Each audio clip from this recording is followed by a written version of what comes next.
Welcome to the All Financial Hour podcast with Steve All.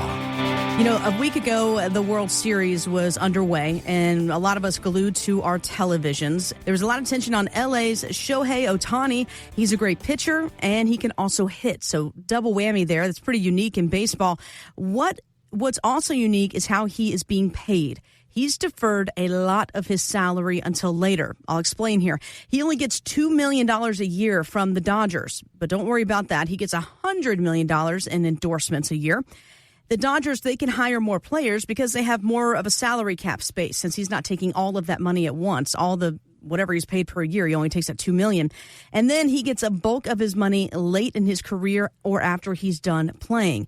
So he's working that deferment concept there. Is this something that we can do with our retirement planning as well? I think the simplest way to look at it is your pension option versus a lump sum option.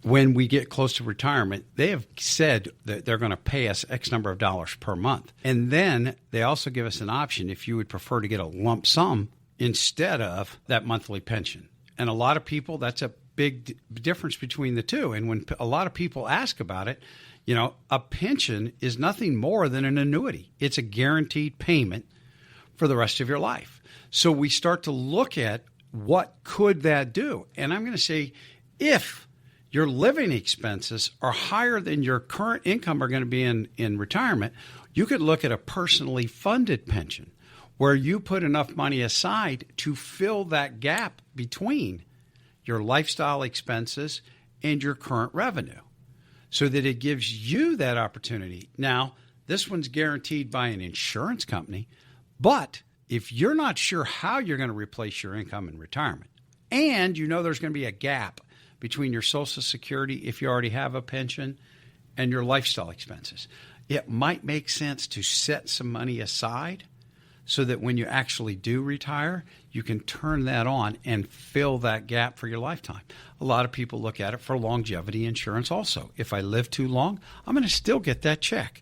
So if you're not sure where you're at, don't have an income plan, give us a call, ask for the income plan, and let us see if it might assist you to have a personally funded pension. And again, this is complimentary and it is custom. You will be using your real life numbers here when it comes to creating this income plan. We'll do a complimentary. Give a call right now. That's 636-230-8824.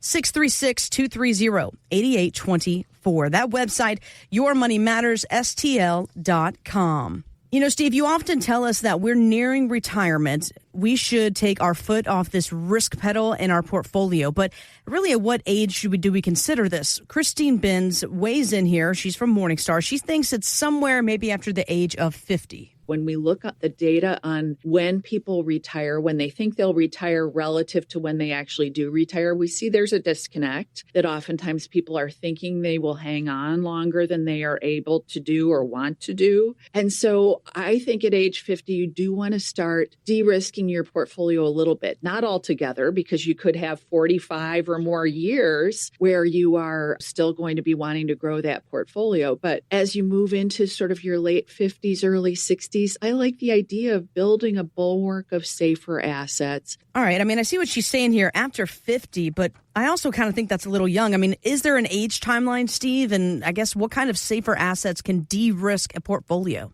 Well, I think the idea around it is where are you currently at? I think you got two pieces. One, current age, when you do plan to retire, and we have to figure out what assets that you currently have. I think always returns should be based on need, not greed. I think that's the biggest thing that people can get caught with. All of a sudden, they're doing really well, and they get this, I need to hit this number in my head.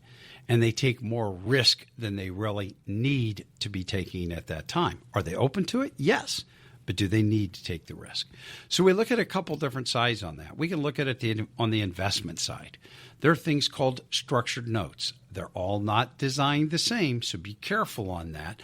I like the principal protected notes if we're going along something like that. And then right now, the rates are still a little higher. They are going to drop. CDs, money market accounts, a bond portfolio, putting a bond portfolio to just take the interest off the bonds, or a dividend portfolio. So those are some of the things on the investment side that you could do it with. Now let's go to the other side of the equation, the insurance side. A fixed annuity. A fixed annuity looks a lot like a CD in a bank. They're going to give you a set rate for a set amount of time, and it grows tax deferred if it's in a non-qualified account. Fixed indexed annuity, your money's not at risk in the market. It participates if the market goes up, but it has a floor of 0. And for that floor of 0, there's going to be restrictions on the other side of it. Might be caps, could be participation rates, and it could be spreads. So you really have to understand them. And you really need to figure out, am I going just for principal protection? Because that's a whole lot different than an income-producing annuity. Big difference between the two. So if you're unsure how much risk you're actually taking, give us a call. Ask for that risk-reward analysis. Let us look at your situation. Find out, are you taking more risk than you should be at this time? And give you a better idea around where you are in that retirement journey to find out, do you need to continue to take the risk? Give us a call now.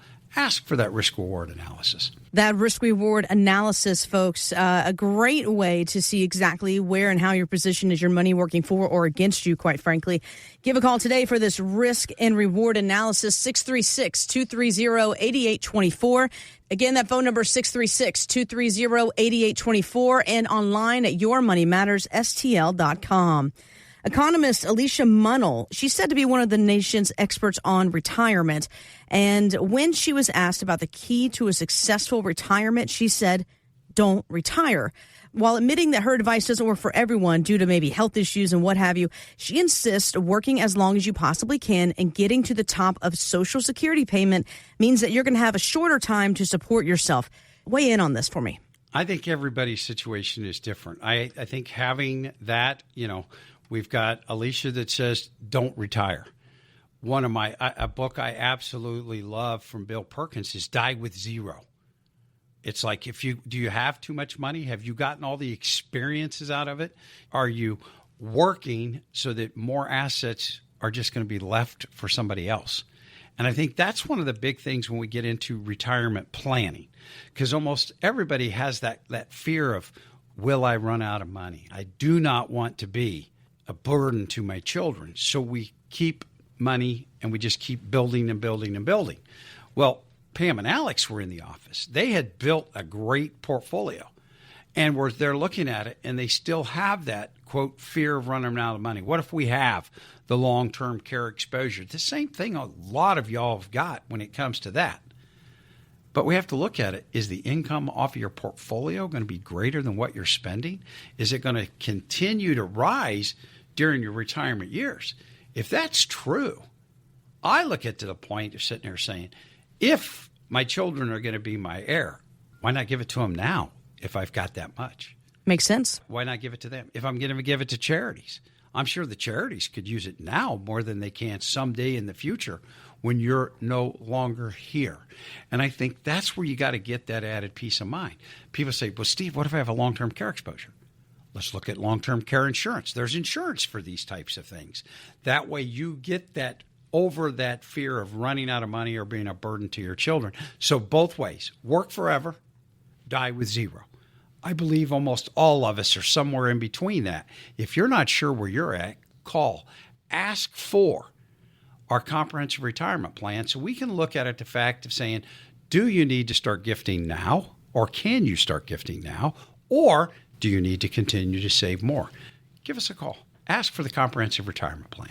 And this comprehensive retirement plan is yours. It is complimentary, but only if you call today. 203-636-230-8824. That's 636-230-8824. You can also visit the website yourmoneymattersstl.com. When you get to be 73, the government forces you to take money out of your 401ks and IRAs. It's called an RMD, otherwise known as a required minimum distribution. And according to a study by J.P. Morgan Chase, over 80% of people don't touch their IRA money until RMD age, and then only take the money that the government tells them to. Some say this is a mistake. Steve, what do you think? The idea around it of it is RMDs used to be at 70.5. Then the, quote, Secure Act came along and started pushing those RMD ages back. A lot of people are not affected by RMDs. They're already taking the money out of their account. If your RMD's $10,000 and you've already taken 12 just to live, you don't have to take any more. So the idea, and what they did is, in my opinion, they built a tax time bomb. When we put all this stuff together, they said, you can spend it during your lifetime. You all pass away, you can give it to their children, and your children can stretch it over their lifetime. The Secure Act came along in 2020 and said, nope, not anymore. They have to get it out in 10 years. So they've created a tax time bomb for our children. Remember, required minimum distribution does not say required minimum spend. You can do more with the money. You can give it to your children. You can do a whole lot of other things that happen when those things come into play. But I believe that reducing or eliminating taxes in retirement is the greatest thing that you can do. And to avoid that tax time bomb, I'm looking at it, the average 401k's got about maybe 180 to 190 for a family. So if you've got an extra large between 250 and 750, depending on the number of children you have in your lifestyle, you might spend that down during your lifetime. If you've got between 750 and 1.5 million, a double X, you might not spend it down. You might pass that on to your children. And if you've got a triple X, 1.5 or more, chances are you will pass a tax time bomb on to your kids.